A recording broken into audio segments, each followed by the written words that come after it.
Ok, buenas noches. Gracias por Buenas estar noches. aquí, gracias por acompañarnos. Hoy estamos en la conclusión, el cuarto estudio de la carta de Pablo a Tito.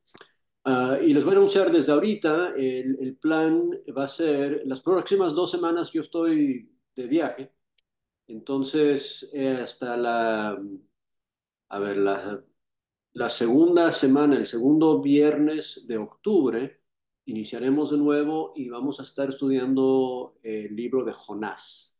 Jonás, ¿ok?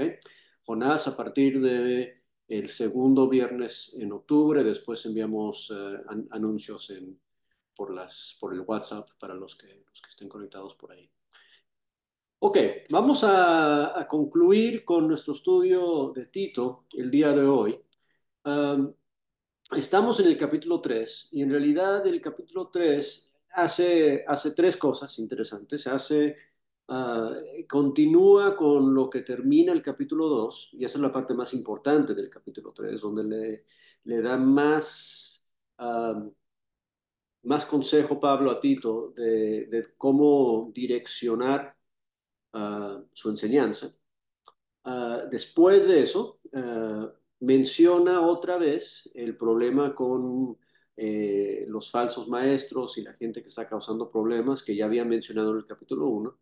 Y después tiene los despidos finales en la última parte del capítulo 3, donde también recapitula el tema general que hemos visto tantas veces en esta corta carta, de la importancia de hacer buenas obras. Uno de los temas generales en toda esta carta a Tito es que si vamos en el capítulo 2 versículo uno, cuando Pablo le dice que enseñe la sana doctrina y después le dice cómo enseñar, habla de la importancia, o sea, lo que hace la doctrina sana es una combinación obviamente enseñar correctamente y la verdad y cosas que son provechosas. Por ejemplo, en el capítulo 3 que no lo hemos visto todavía, cuando habla de las controversias y las genealogías y las contiendas, dice, esas cosas eh, no, no aprovechan, no tienen valor, no tienen provecho. Entonces, sana doctrina tiene que tener valor, tiene que tener provecho. Pero la otra cosa que es el énfasis de Pablo a Tito es que para que una doctrina sea sana, sea entera, sea completa, sea saludable, el maestro, el que está presentando la doctrina, tiene que tener una armonía entre lo que dice y lo que hace. ¿Ok? Entonces no puede uno decir la verdad, pero vivir mal, porque eso en realidad trae vergüenza, trae deshonra al mensaje, trae deshonra a la palabra de Dios. Al contrario, lo que vimos en el capítulo 2 cuando habla, por ejemplo, lo que su consejo para cómo enseñar a los siervos, es que su conducta puede adornar la doctrina. Y quiero que pensemos un poco en eso, ¿verdad? El último versículo del capítulo uno, cuando habla de los falsos maestros, dice que ellos profesan conocer a Dios, o sea, dicen algo, pero con sus hechos lo niegan, ¿verdad? Y ese es el contraste al consejo a los siervos, ese versículo que cité hace rato, lo vemos en el versículo 10 del 2 dice, no defraudando, sino mostrándose fiel en todo, para que en todo adornen la doctrina de nuestro Salvador. Entonces, adornar doctrina, ¿cuál sería lo opuesto de adornar? No sé, desfigurar, desmejorar, ¿verdad? Es algo interesante pensar que el ser humano tiene la capacidad de o hacer la doctrina de Dios más bonita, adornarla, o a la vez desmejorarla. Pero la forma que lo hace es a través de su conducta.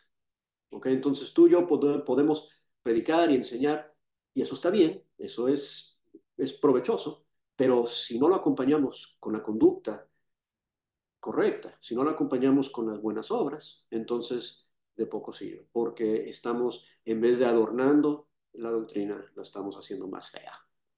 ¿Ok? Ahora, entonces vamos a empezar nomás. saliendo del tema de los falsos maestros, o sea, vamos a ver el capítulo 3 un poco fuera de orden, y lo estoy haciendo así a propósito, porque quiero terminar con la parte de en medio del capítulo 3 y no quiero terminar al final del 3 hoy. Um, Vamos a empezar el 3 con lo que él le dice a los falsos maestros. ¿Okay? Y este es el pedacito que viene en el versículo 9, 10 y 11 del capítulo 3, donde le dice, oye, Tito, tú tienes que evitar cuestiones necias o controversias, dice la otra traducción, genealogías, contenciones, discusiones acerca de la ley, porque son vanas y sin provecho. La Biblia de las Américas dice son sin provecho y sin valor. ¿Okay? Evita ese tipo de discusiones, evita ese tipo de conversaciones. ¿Ok? Y dice, el hombre que cause divisiones después de una y otra amonestación, deséchalo, sabiendo que el tal se ha pervertido y peca y está condenado por su propio juicio. ¿Ok? La tarea de Tito es muy parecida a la tarea que vimos en el capítulo 1 de los ancianos o los obispos que Tito va a seleccionar para ayudarle con el trabajo. Si regresamos al capítulo 1, ¿verdad? Cuando él dice que establezca ancianos en el versículo 5 y después le da las características o las descripciones de los ancianos o los obispos. Una de las cosas que le dice en el versículo 9 del 1 es que tiene que ser retenedor de la palabra fiel tal como ha sido enseñada para que también pueda exhortar con sana enseñanza y convencer, ¿verdad? O contradecir a los que contradicen. ¿Ok? O confrontar o los que contradicen. Y después nos dice, ¿por qué? Porque hay muchos contumaces, habladores de vanidades, otra vez sin provecho, engañadores, y nos escribe eso que ya lo estudiamos. ¿Ok? Entonces regresa a eso en el capítulo 3 y dice, oye, tú tienes que evitar eso. Pero una de las cosas que no quiero que olvidemos, porque sí dice, evítalos después de una o dos amonestaciones. La idea es amonestarlos.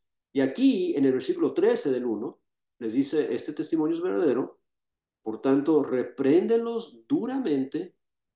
¿Con qué fin? Para que sean sanos en la fe. Entonces, la primera responsabilidad del líder, ¿okay? Sea el anciano, el obispo o el ministro evangelista, aquí en el caso de Tito, o los ancianos que él va a establecer, es reconocer la falsa enseñanza, la enseñanza que es no provechosa, y evitarla en lo que pueda, pero también enfrentarla con admonestación, con el fin de restaurar, con el fin de producir una fe sana. Y si eso no funciona, entonces le dice en el capítulo 3, en el versículo 9 10 y 11, oye, si eso no funciona, entonces deséchalo, porque no necesitas eso dentro de la iglesia. Acuérdense que cuando dice que este es pervertido y peca, eso es interesante, porque pecar, acordémonos que la palabra pecar literalmente significa fallar el objetivo, fallar el blanco.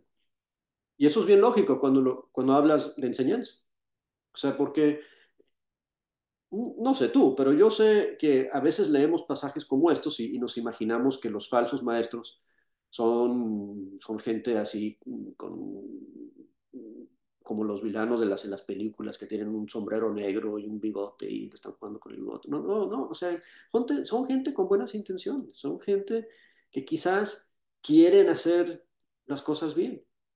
Um, y el problema es que, sinceramente, en algunos casos están fallando al blanco. Entonces, lo que es necesario es direccionarlos, enseñarles cómo hacerlo bien. Y la forma de hacerlo, otra vez, la sana doctrina es enseñar con palabras y enseñar con ejemplo. ¿Ok? Ese es el primer punto. El segundo punto que vamos a ver hoy es la última parte, el despido de la carta al final del capítulo 3. Y eso lo encontramos en el versículo 12 hasta el final. Y es cortita esta parte. Dice, y lo voy a leer rápidamente. Dice, cuando te envíe a Artemas o a Tíquico, procura venir a mí a Nicópolis, porque he decidido pasar ahí el invierno. Encamina con diligencias a cenas, intérprete de la ley y Apolos para que nada les falte. Entonces, fíjate, lo que le está diciendo aquí a Tito es que, mira, yo quiero que tú vengas porque yo te necesito, pero yo te voy a enviar ahí un par de personas para que hagan el trabajo para no dejar un vacío ahí en Creta donde tú estás. Entonces, cuando tú llegues, cuando ellos lleguen, tú ven a estar conmigo, es hacer una cosa que no me está expresando un cariño que él tiene hacia él. Y después en el versículo 13 y 14, el versículo 13 dice, y también cuando llegue Cenas y cuando llegue Apolos, tú encárgate de que nada les falte. Y otra vez le está animando a ser servicial, a suplir necesidades. Es el tema principal de esta carta, es hacer buenas obras. Y después mira cómo termina el versículo 14, dice, y que nuestro pueblo, esa es la Biblia de las Américas, en la Reina Valera dice, y que aprendan todos también a ocuparse de buenas obras, para suplir necesidades, para que no sean sin fruto. Y fíjate, esa es la última cosa que Pablo le escribe a Tito en esta carta. O sea, le está dejando ahí en Creta, acuérdense la terminología que usa en el capítulo 1, versículo 5, por esta causa te dejé en Creta para que corrigieses lo deficiente, y termina la carta diciendo, tú asegúrate que todos ahí aprendan a ocuparse de buenas obras. Que lo que falta es que se ocupen de buenas obras. ¿Ok? Y si ellos viven, si los cristianos ahí en Creta aprenden a ocuparse de buenas obras, entonces no van a estar sin fruto. Van a crecer, van a madurar y todo va a funcionar de la forma que debe de funcionar. Acordémonos con eso en mente lo que estudiamos la semana pasada, ¿verdad? Que Jesús murió con ese propósito, Jesús vino con ese propósito. Versículo 14 del capítulo 2, quien se dio a sí mismo por nosotros para redimirnos de toda iniquidad y para purificar para sí un pueblo propio, celoso de buenas obras. ¿Okay? Entonces, enfatiza eso, por eso le dice el versículo 15, esto habla, enseña así, enseña de esta forma, Tito, para que 3:14, para que aprendan los nuestros a ocuparse de buenas obras. ¿Okay? Y después los saludos finales, versículo 15, todos los que están conmigo te saludan, saluda a los que te aman en la fe, la gracia que sea con todos nosotros. Así termina esta carta. Ahora, ahora sí, vamos a ver la parte, la carne del capítulo 3 que la encontramos en en el capítulo 3 del 1 al 8. Y ahora sí, si alguien quiere ayudarme con la lectura, vamos a leer Tito Yo 3. leo, hermanito. Ok, Ay, ok, bueno, ya, Tito se me 3. adelantó. Está bien, está bien. Tito 3. Se Vamos a me hacer, adelantó, Ali, está bien. vamos a hacer esto, vamos a hacer Ajá. esto, vamos a hacer esto. Permita, antes de que leas, Alex, Saga, tú léeme, por favor, para el capítulo 2 del 11 al 15, y después inmediatamente, sin pausa, Alex, tú continúas capítulo 3 del 1 al 8. ¿Ok? Ah, perfecto. 2 del 11 al 15. Ok, 2 del 11 al 15. Adelante. ok.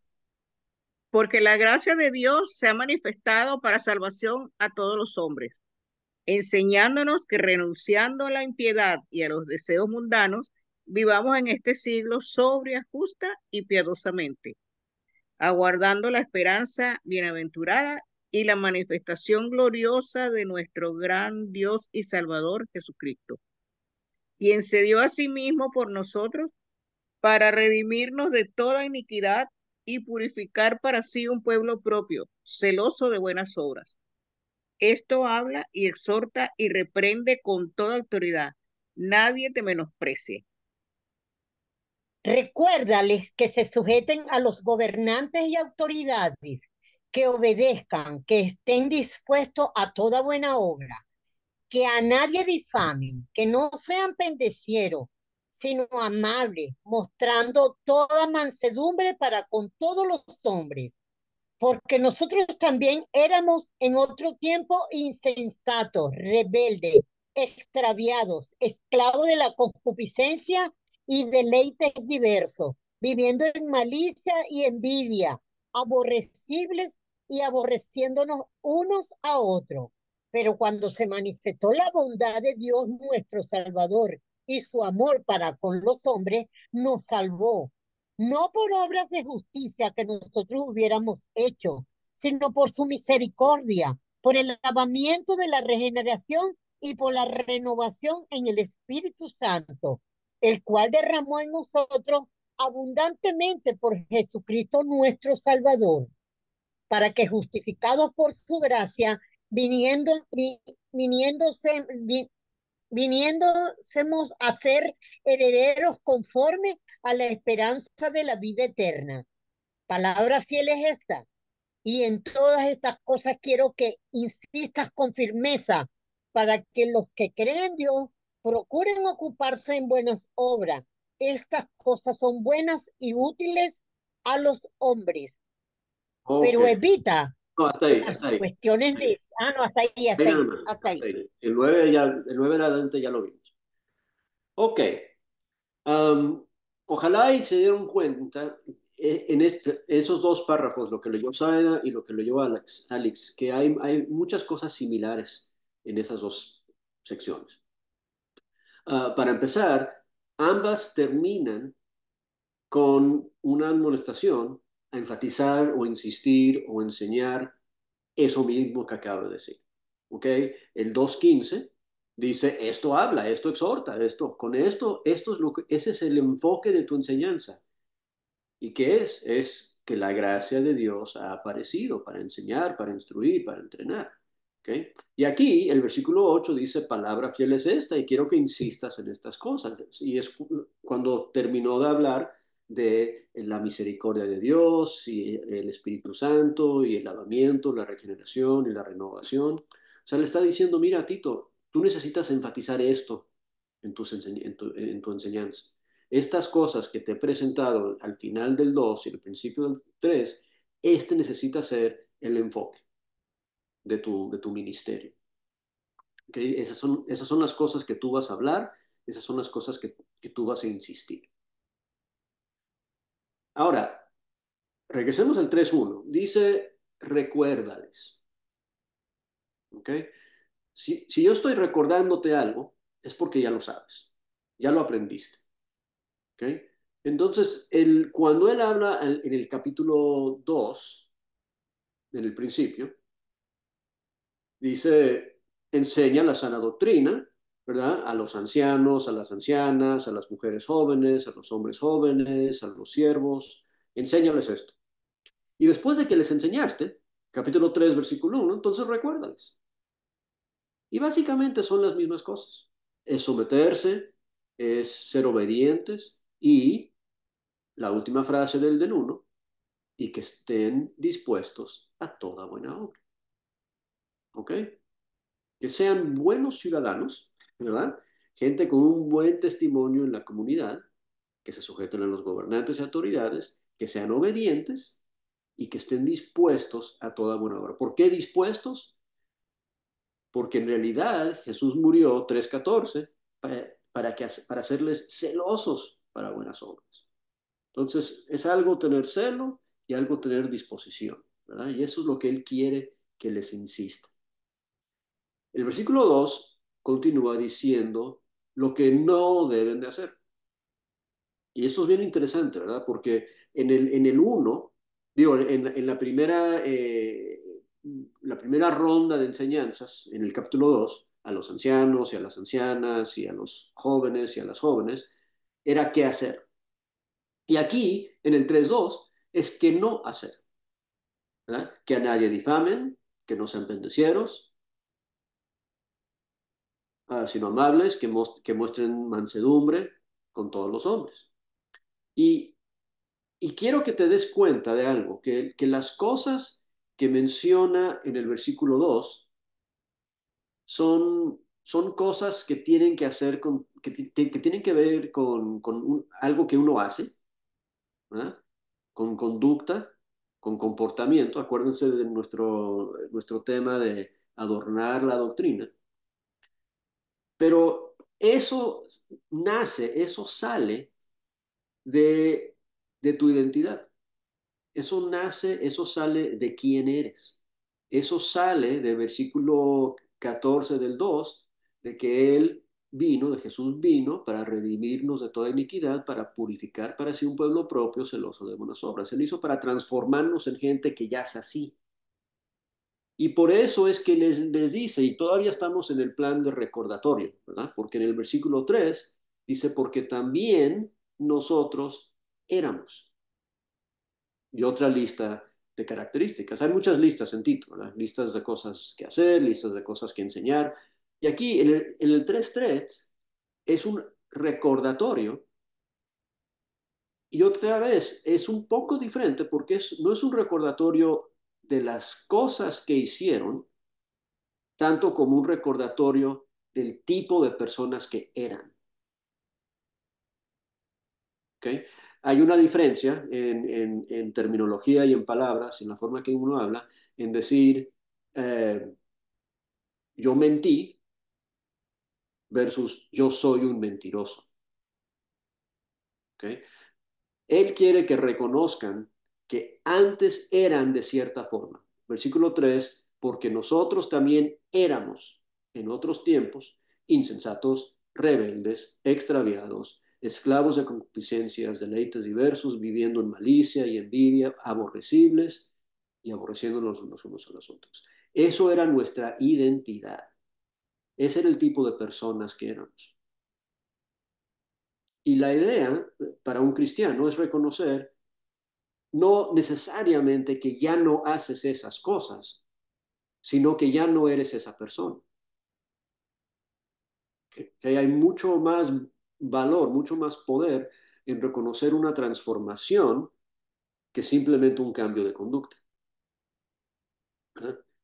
Es mucho más duradero reconocer que la conducta ahora viene porque yo ya no soy la persona que era antes, que decir yo soy igual que era antes, pero ahora voy a tratar de no hacer esas cosas. ¿Verdad? Porque si todavía eres insensato y rebelde y extraviado, esclavo de concupiscencias, pero tratas de no hacerlo, pues igual tu percepción de ti mismo es que todavía eres esas cosas. Entonces le dice, mira, tú recuérdales, Tito, que así éramos antes, pero ya no somos así. Y porque ya no somos así, entonces podemos ocuparnos de vivir correctamente, podemos ocuparnos de hacer buenas obras porque hemos cambiado, porque Él nos ha transformado. Y con eso llegamos al versículo 4, que es la magia de lo que está escribiendo aquí Pablo, porque está hablando de una condición, una situación um, donde había mala conducta y mal comportamiento y una mala identidad, y algo pasó para cambiar eso. ¿Okay? Versículo 4 del 3 dice, pero cuando se manifestó la bondad de Dios, nuestro Salvador, y de ahí continúa. Entonces, las cosas iban mal, mira cómo éramos, versículo 3, pero se manifestó la misericordia de Dios, se manifestó la bondad de Dios, se manifestó el amor de Dios. Ahora, quiero que nos demos cuenta el paralelo entre esto y el capítulo 2, porque hay en el capítulo 2, 11, se manifestó la gracia. O sea, en este pedazo de Tito, desde el 2.11 hasta el 3.9, hay tres manifestaciones. Dos que ya pasaron y una que se espera. ¿Okay? Las que ya pasaron es el 2.11. Lo que se manifestó en el 2.11 es la gracia de Dios. ¿Okay? Y la otra que ya pasó es el versículo 4 del 3, que habla de la bondad y el amor de Dios. Y la manifestación que se espera está en el versículo 13 del 2, ¿verdad? Porque estamos aguardando la esperanza bienaventurada de la manifestación gloriosa de nuestro gran Dios y Señor Jesucristo, hablando de la segunda venida. Entonces, Él llegó una vez y viene otra vez. Él apareció una vez y apareció con gracia, con bondad y con amor. 2.11 y 3.4, con eso así apareció, y va a aparecer una segunda vez para salvar, para rescatar, para llevarnos. ¿Okay? Entonces, nuestras vidas existen entre esas dos manifestaciones. ¿Ok? Existen entre la primera y la segunda. La primera, donde Él apareció con gracia, con amor y con bondad, con el propósito de enseñar y de transformar. Y ahora vivimos esperando que se manifieste otra vez. Ok, entonces ya hablamos la semana pasada de enseñar con gracia y cómo el 2:11 nos dice que la gracia instruye, que la gracia entrena, que la gracia enseña. Mira lo que dice aquí el 3:4. Habla de que se manifestó la bondad de Dios, y ahí la palabra bondad es tal como suena, es ser buena persona, es ser bueno. Okay, la bondad de Dios es eso, es que Él hace las cosas bien y hace las cosas para hacer el bien. Es la misma palabra que aparece en Gálatas 3:22 cuando habla del fruto del Espíritu. La bondad es uno de las características del Espíritu Santo y de Dios mismo. También, por ejemplo, en Hechos 2:7, leemos que existimos o fuimos salvados para mostrar en los siglos venideros las abundantes riquezas de su gracia en su bondad para con nosotros. Esa es la misma palabra que aparece ahí, bondad, la bondad de Dios, la bondad de Dios. Entonces Dios, por ser bueno, nos dio su gracia.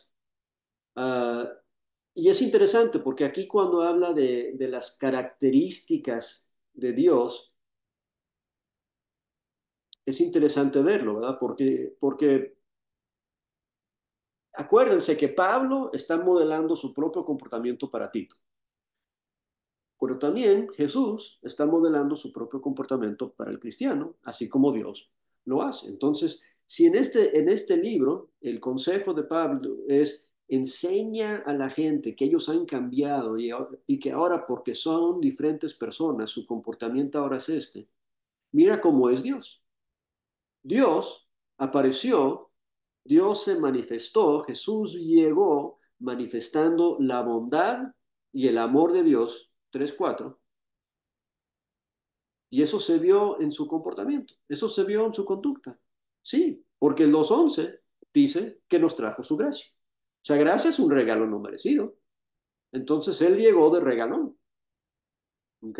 Él llegó de regalón para darnos cosas que no merecíamos. ¿Por qué? Porque nos ama y porque Él es bueno. O sea, por la forma que Él es bondadoso y amoroso, Él da gracia. Y esa gracia tiene el efecto de enseñarnos, de entrenarnos, como hablamos la semana pasada. El 3:5 dice, esto resultó en nuestra salvación, ¿verdad? Nos salvó no por obras de justicia, para que nosotros hubiéramos hecho, sino por su misericordia.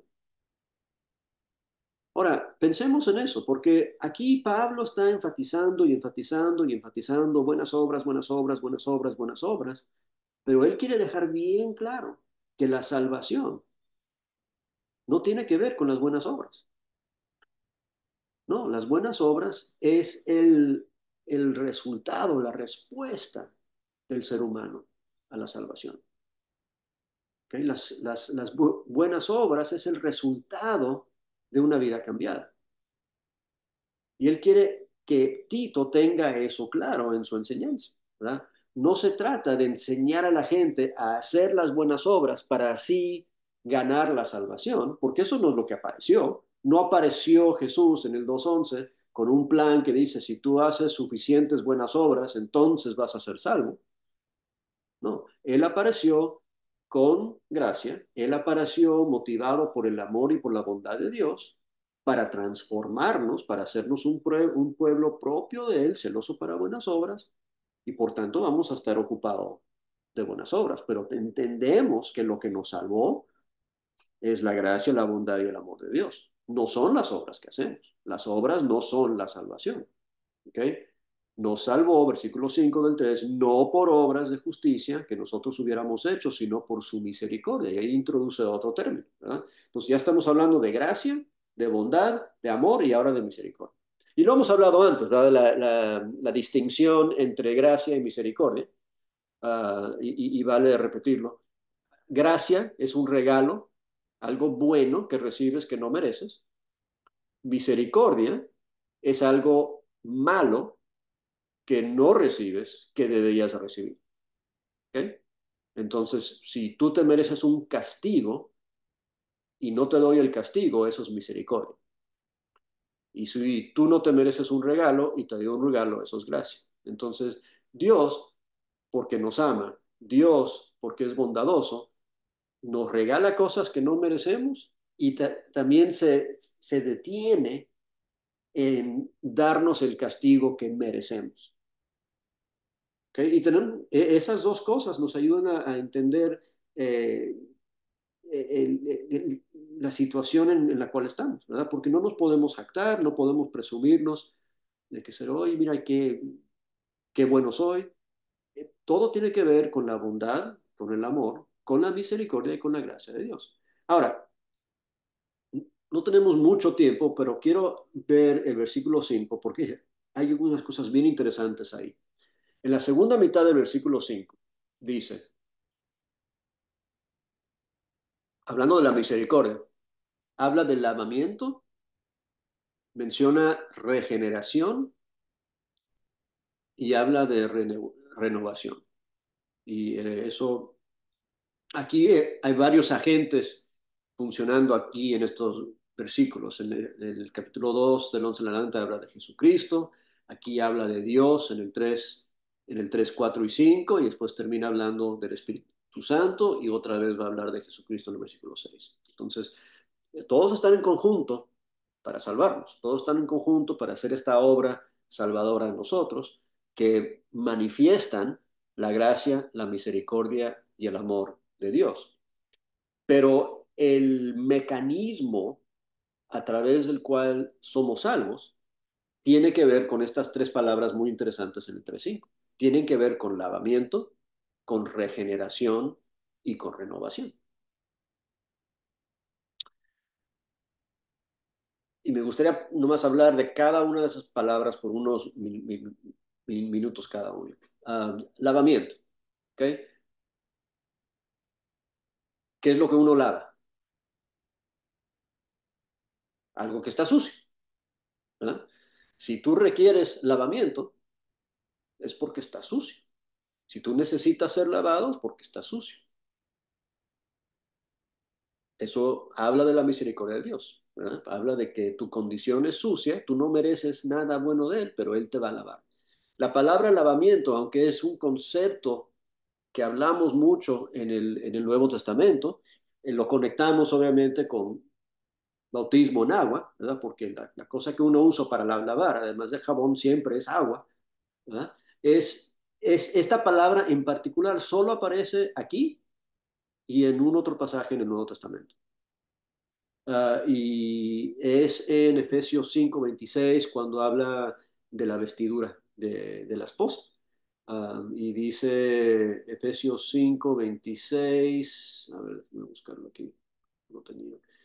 Dice, para santificarla, habiéndola purificado en el lavamiento del agua por la palabra. Hablando de la iglesia, es lavada por la palabra. Um, pero otra vez, esa palabra tiene que ver con la obra que Dios hace en nosotros, motivado por su amor y su bondad, y que es una prueba de la misericordia que Él tiene hacia nosotros.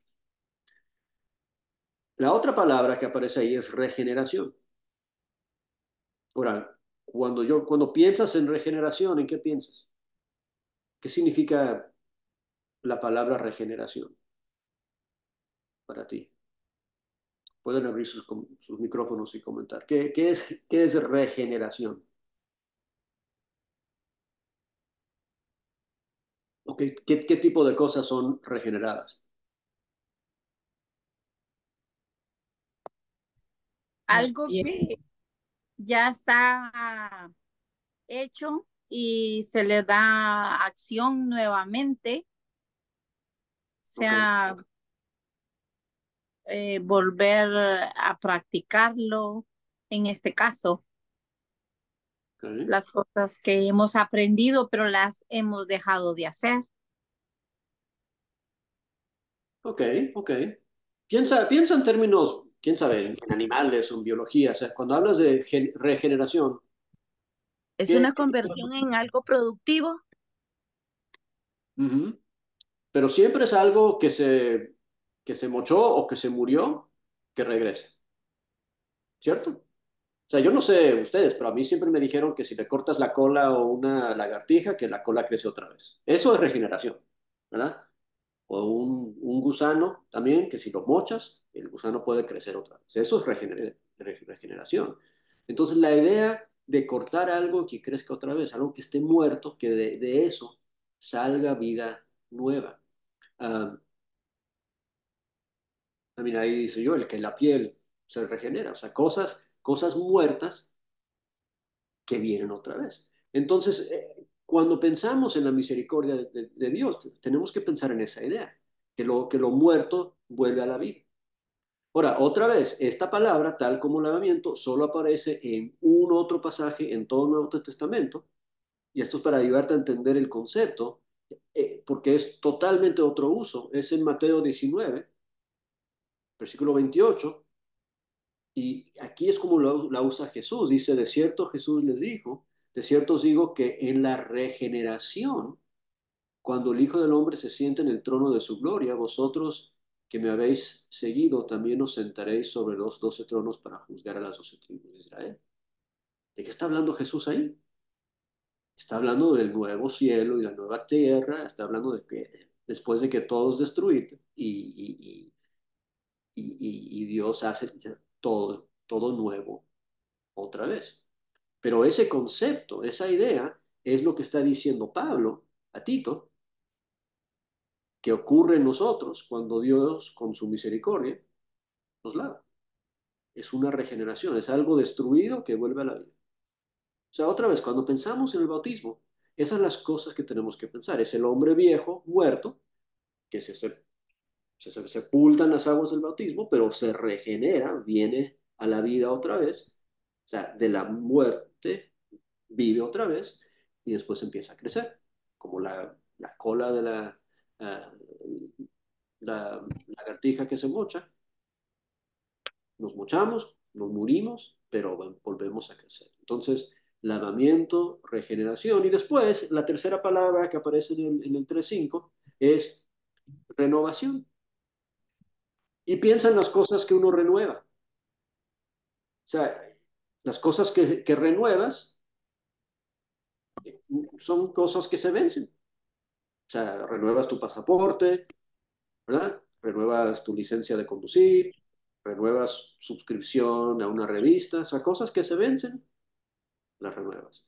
Algo que ya se expiró, necesita ser renovado. Y otra vez, esta palabra aparece aquí y en un otro lugar solamente, y este sí lo van a reconocer porque este pasaje es muy conocido, en Romanos 12:2. Romanos 12:2, seguramente se lo saben de memoria, habla de la renovación de qué. El espíritu. No, renovación de la mente.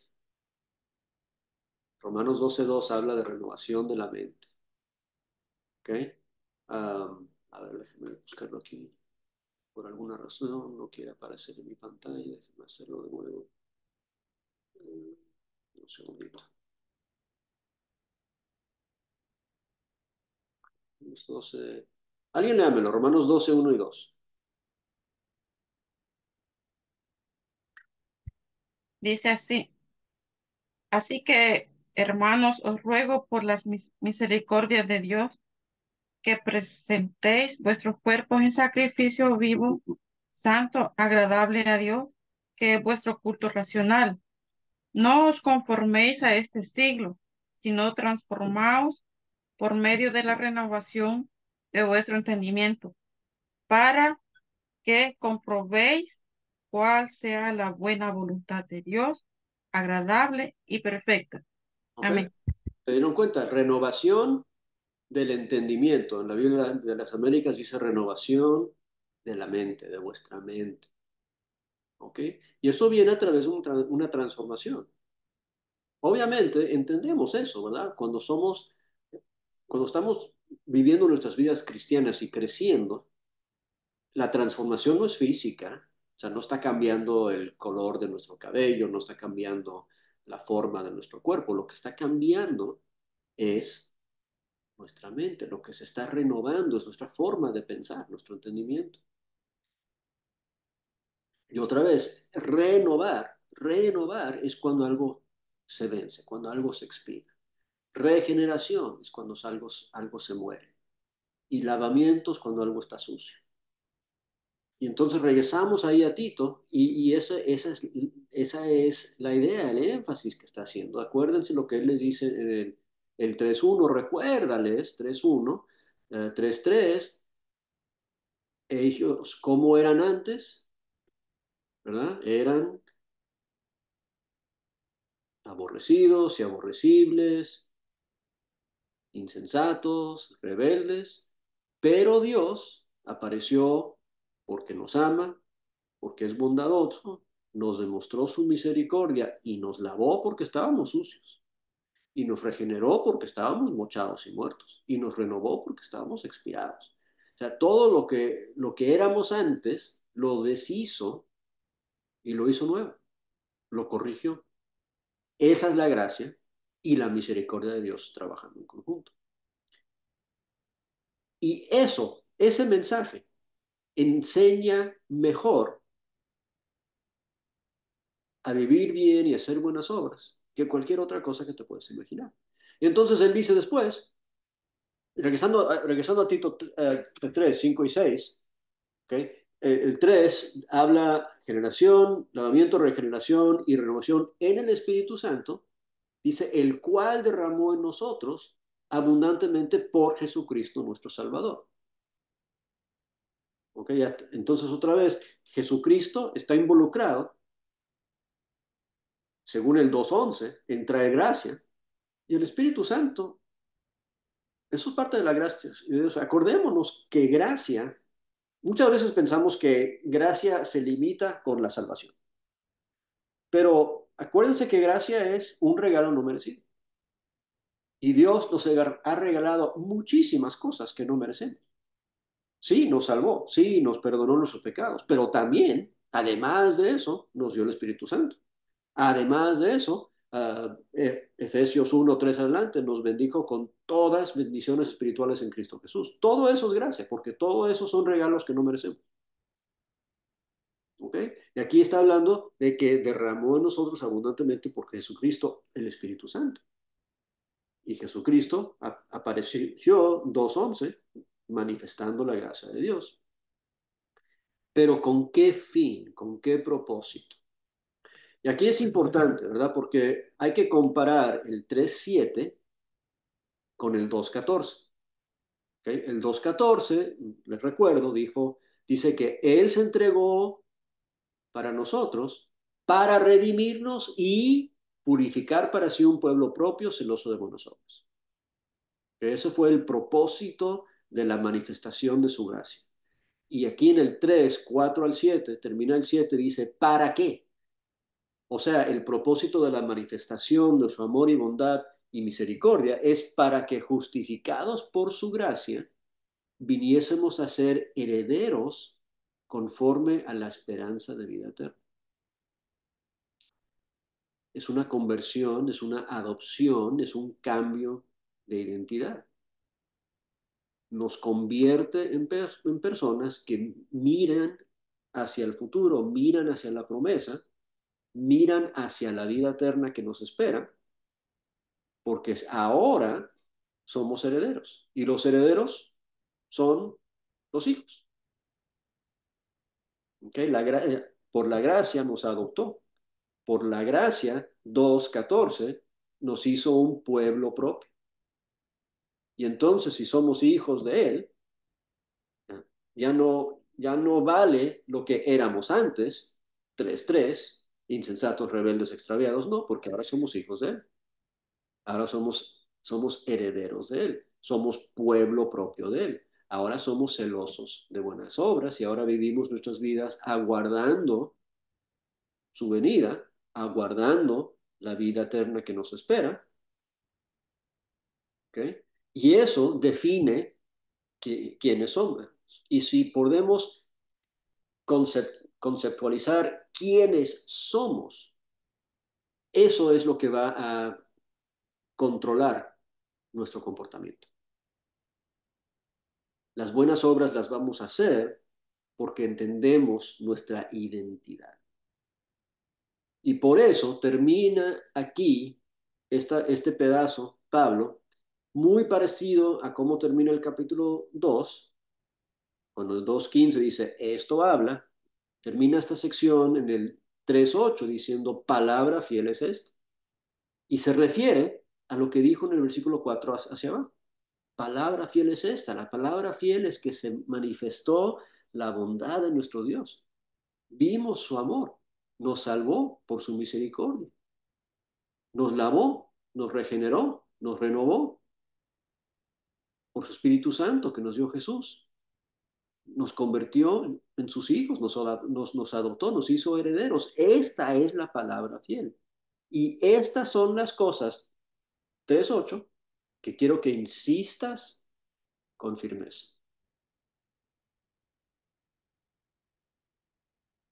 Y quiero que nos preguntemos, porque todos aquí tenemos un ministerio, todos aquí tenemos gente a quien nos escucha y les hablamos del Señor y de la Biblia, tenemos oportunidades para enseñar. ¿Cuáles son las cosas que insistes cuando tú enseñas? Pablo le dice a Tito, oye, insiste en esto, insiste en la gracia, la misericordia, la regeneración, el lavamiento, la bondad, el amor, insiste en estas cosas. Hazlo con firmeza. ¿Para qué? 3:8. ¿Para qué? Para para que los que creen en Dios procuren ocuparse en buenas obras. Estas cosas son buenas y útiles a los hombres. Es interesante que Pablo no le dice a Tito, Tito, tú insiste a la gente que hagan buenas obras. Él le dice, recuérdales que eso es quienes son ellos. Van a hacer buenas obras, van a ocuparse de buenas obras cuando entienden la gracia, la misericordia, el amor, la bondad de Dios, cuando entienden su lavamiento, su regeneración y su renovación. Cuando entienden eso, entonces los que creen en Dios van a ocuparse de buenas obras. Esto es lo que es bueno y útil para los hombres. Y no hay nada mejor. No hay nada mejor que podemos enseñar. No hay nada mejor que podemos enfatizar. Y eso funciona, ojo, no solamente en cuando enseñamos a los demás, porque muchas de las cosas que como cristianos tenemos que hacer es hablarnos a nosotros mismos, enseñarnos a nosotros mismos. Si te falta celo para hacer buenas obras, si te encuentras como flojo para hacer el bien, lo que necesitas hacer no es darte una patada para hacer más buenas obras. Recuérdate de lo que Dios ha hecho por ti. Recuérdate de la gracia de Dios, de la bondad de Dios, del amor de Dios, de la misericordia de Dios. Recuérdate que eras sucio, pero Él te lavó. Que estabas mochado, pero Él te regeneró. Que estabas expirado, pero Él te renovó. Él te adoptó como su hijo y te hizo heredero de la vida eterna y de todas sus promesas y de todas sus bondades. Y lo hizo para convertirte en alguien que está celoso para buenas obras. Entonces, ocúpate de ellas. Me gusta la forma que lo dice Pablo en Efesios 2:10. Dice que las obras fueron creadas de antemano para que anduviésemos en ellas. Y después Él nos transformó y nos colocó ahí para que nuestra vida sea una intersección entre las obras que Dios preparó para que hagamos y la gente de Dios, el pueblo de Dios que llega a hacer esas obras. Tiene que ver con quiénes somos. Y si no reconocemos nuestra identidad, si no reconocemos que éramos algo que ya no somos, pero Él nos lavó, regeneró y renovó y ahora somos algo diferente, somos alguien distinto. Entonces, si no entendemos eso, no vamos a poder vivir las vidas que le agradan. Y por eso termina toda la carta, como observamos al principio, versículo 14, que aprendan todos los nuestros a ocuparse de buenas obras. ¿Cómo lo van a aprender? ¿Qué es lo que Tito va a enfatizar? Lo dijo 2 veces. Palabra fiel es esta. Esto habla. 2:15, 3:8. Enfatiza esto. Gracia, misericordia. Que Dios les bendiga. Vamos a dejarlo ahí. Vamos a tener una oración final. Y le voy a pedir. Joel, ¿puedes abrir tu micrófono? Ahora sí, para dirigirnos en oración. La semana pasada tu micrófono, tu audio no funcionaba. Hermano Joel. Ay, creo que lo iba a hacer y se salió en vez.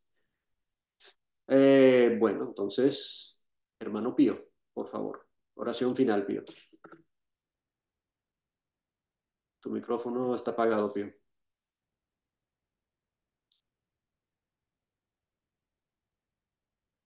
Ya. Ok, vamos a orar. Bondadoso Dios y Padre nuestro que estás en el cielo, te damos gracias, bendito Padre, por la vida que nos concedes y por esta oportunidad que nos has dado de estar prestos para oír tu palabra. Padre Santo, ayúdanos para retenerla en nuestros corazones y para ponerla en práctica en nuestra vida. Bendice a nuestro hermano que la ha expuesto y Padre Santo, queremos implorarte por cada hermano que pudo conectarse en esta hora. Padre bendito, queremos implorarte por los enfermos que se mencionaron al principio de la clase, que tú seas con ellos, eterno Dios, y que les ayudes según sea su necesidad. Perdona, Padre Santo, las equivocaciones que cometemos, pues te lo pedimos todo en el nombre de Jesucristo. Amén. Muchas gracias. Que Dios les bendiga. Me animan mucho con su presencia, sus comentarios. Gracias.